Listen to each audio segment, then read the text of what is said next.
If you don't mind, please take a minute and imagine a story with me. Imagine you have a little boy. You are his mom or his dad.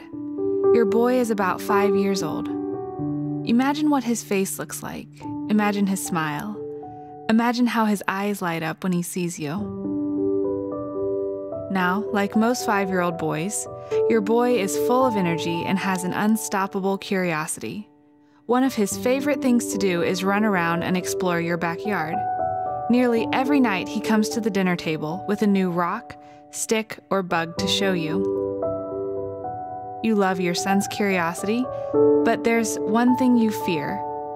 Just a few hundred feet beyond your backyard fence is a rock quarry that is filled with pits. If someone were to fall into one of those pits, there's a chance they'd never come out. So, you tell your son not to climb over the backyard fence. You explain that on the other side, there's a rock quarry filled with pits that he might fall into. "What's a quarry?" he asks. "Well, son, it's a place with lots of rocks and lots of dangerous holes. It's a place where you could get very hurt or even lost. You need to stay far away from that place." As weeks go by, you notice your son show an interest in the fence and what lies beyond. At the dinner table, he asks, "Why can't I go to the quarry? I don't think it's that dangerous. It could be fun." You stress again and again that he's not allowed to go back there. He's not allowed to leave the backyard. One night, after preparing dinner, you call into the yard for your son to come and eat. Silence. You call again. Silence. You quickly look through the house for your son while trying your best to remain calm. He is nowhere in the house. Now, with a new passion in your voice, you start yelling for your son.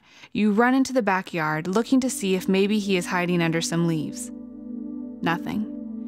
Just before you scream your boy's name, you notice something out of the corner of your eye. Something on the far side of the fence. A shoe. You run over to see footsteps on the other side of the fence, headed towards the quarry. Your heart sinks. Faster than you know, you are on the other side of that fence, running and shouting for your boy. About a football field's length from the house, you hear a faint voice. "Mom! Dad! Help! Help!" You follow the voice to the pit. You look down. Black. You have no idea how far this pit goes, but you know your son is in it.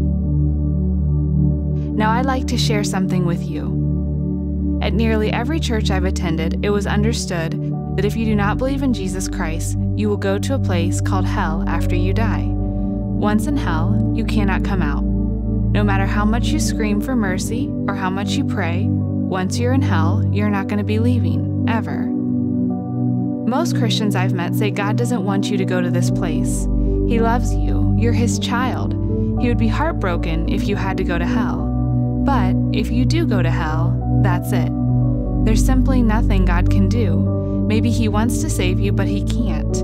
Eventually, God has to say something like this: "Son, I love you. I tried to save you. I warned you about this place, but you've made your bed, and unfortunately, you have to sleep in it."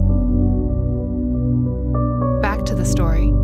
Imagine your son calling your name from that pit. He's terrified. It's dark. He can't even see you at the top of it. "Mom! Dad! Help!" His cries rattle your heart. What do you do? At what point do you tell your son, "I tried to warn you. You should have listened to me. I want to save you, but I can't. I'm not able to save you from this pit. Son, you've made your bed. Now you need to sleep in it." You sob as you slowly walk back home, your son's voice fresh in your memory. You know you will never see him again.